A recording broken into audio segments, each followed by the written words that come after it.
This is Samsung's ultimate flagship, the Galaxy S22 Ultra, and unlike the rest of this year's S series, it brings a design and features which are more like a Galaxy Note phone. The most obvious of these is the improved stylus support, but there's a lot more to this phone than that. I'm Will for GSM Arena, and let's see what the S22 Ultra has to offer in our full review.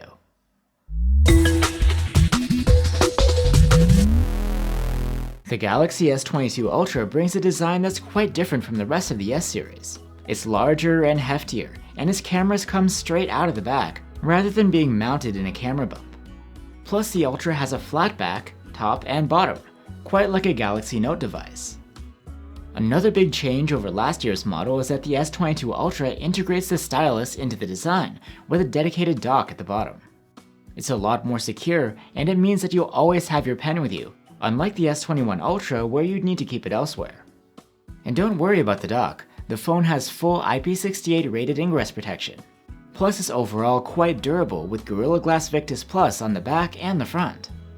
As you can see, the S22 Ultra is a lot less like a Galaxy S phone and more like a Galaxy Note, and since that lineup is discontinued now, this is the spiritual successor. And while the stylus is the same as we saw in the last generation, the text supporting it has been upgraded here. The S22 Ultra's AI can even better anticipate your movements, reducing the latency of the pen from 9 milliseconds to less than 3. So taking notes is more responsive, and the function for converting your handwriting into text has been improved to be even more accurate. Adding media to your notes is nothing new, but now you can add a snapshot of a whole web page if you want to. The function doesn't work that well in Europe though, since websites need to ask for permissions, and these sorts of pop-ups end up in your notes too.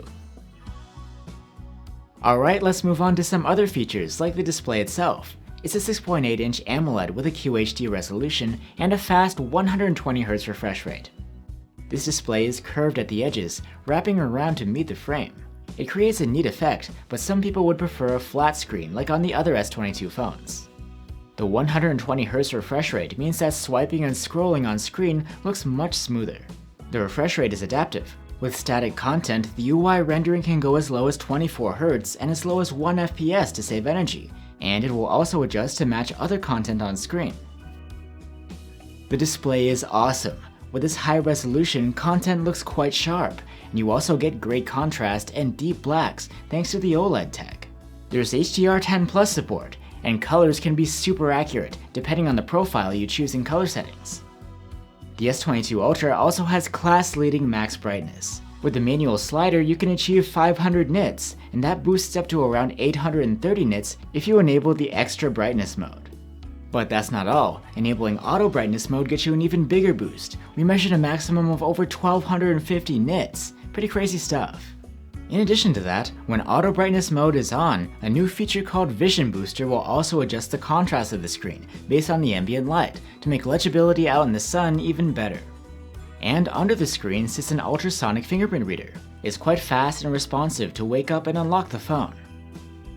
For audio, the S22 Ultra has a pair of stereo speakers, with the earpiece acting as the second one. The speakers earned a score of good on our loudness charts, but are a bit quieter than last year's model, and we've also heard better low end from the competition.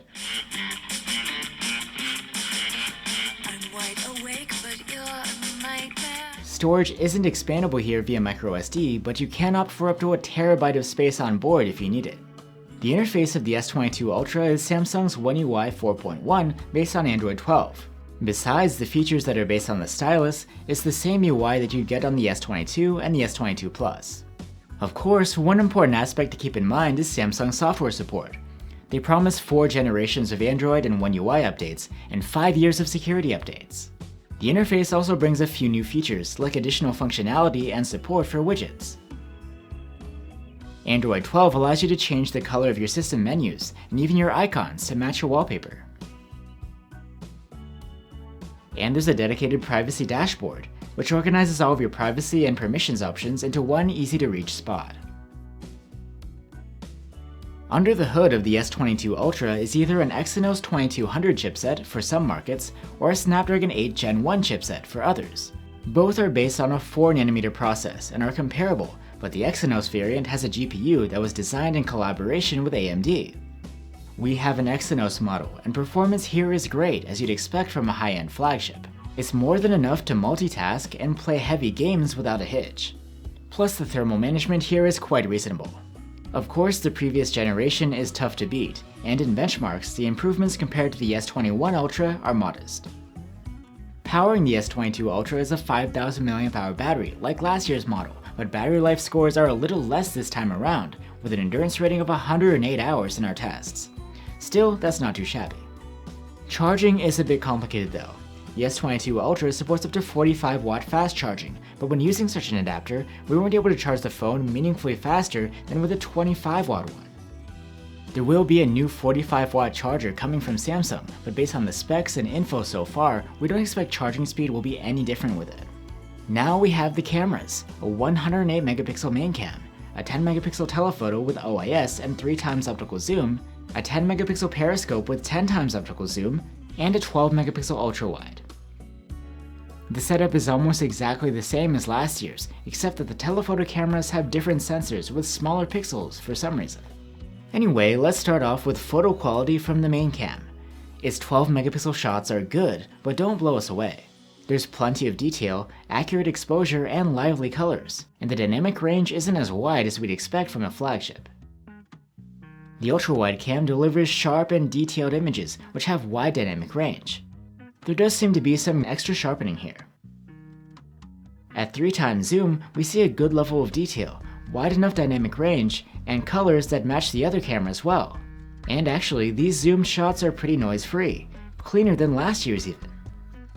Portrait mode on the S22 Ultra delivers great results. You can shoot portraits with either the main or the 3x telephoto, and you get excellent subject separation as well as a very natural-looking defocused background. Photos from the 10x telephoto have respectable detail levels and good contrast and colors. If you're shooting in auto mode in low light, the S22 Ultra will automatically apply night mode processing. These photos from the main cam are impressive, with an excellent level of detail and well-preserved colors. You also get nicely contained highlights and developed shadows. You can also toggle a dedicated night mode, which dials up this processing even further. The result is that lighting looks brighter and warmer, and there's heavier sharpening and reduced noise. The effect on dynamic range is pretty minimal though. The ultra-wide cam will also use the auto night mode in dark situations, and these shots are pretty good. They have very good detail, wide dynamic range, and lively colors. There is some visible noise though. Turning on the full night mode cleans up that noise, and it brightens up and restores the detail in the shadows. Shooting with the 3x telephoto with the auto night mode applied will produce decent images, but they are on the soft side. Here, toggling the full night mode is well worth it. The picture is significantly sharper, and shadows get a nice boost. At 10x zoom with auto night mode on, the photos look okay, but are soft and have some patches of noise. The dedicated night mode makes a big difference, improving the sharpness, the noise levels, and detail on the shadows. Selfies are taken with a 40-megapixel front-facing cam, but come out in 10 megapixels. These are superb, with plenty of detail, accurate colors, and wide dynamic range. Plus, the camera has autofocus, so your selfies will come out sharp. The S22 Ultra can record video in up to 4K at 60 FPS with all of its cameras, as well as 8K at 24 FPS with the main one. Starting off with 4K video from the main cam, you see a very good amount of detail, accurate colors, and excellent dynamic range. 8K looks good on a spec sheet, but there isn't noticeably more detail here than with the 4K footage. Plus, it's softer with some visible artifacts, and the clips take up a lot more space. 4K video from the ultra-wide cam is detailed with wide dynamic range. The colors are a bit warmer than those you get from the main cam. 3x zoomed footage is sharp and detailed, with excellent dynamic range and spot-on colors. There is some visible noise here though. 4K video quality from the 10x telephoto isn't mind-blowing, but it is respectable, especially for this sort of camera. There's electronic stabilization available on all of the cameras and resolutions, and it does a decent job, though we did notice some overcorrection when panning. There's also a super steady mode which smooths things out even further, but only in 1080p. At night, the S22 Ultra can record relatively good videos with its main cam. The detail level here is better than last year's model. Colors are well preserved too. The dynamic range isn't the widest though, with both clipped highlights and dark shadows. The ultra-wide doesn't do as well at night, and its videos come out underexposed and soft. In a similar fashion, the telephoto cameras struggle at night. The 3x zoomed clips are more usable than the 10x ones though. So that's the Galaxy S22 Ultra.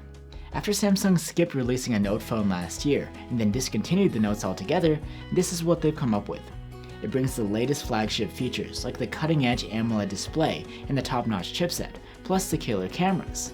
But on top of that, there's the extra responsive and dockable stylus. So at the end of the day, if you're looking for the features and form factor of a Galaxy Note phone in a new device with the latest software support, the S22 Ultra is worth recommending. Thanks for watching guys, stay safe and see you on the next one.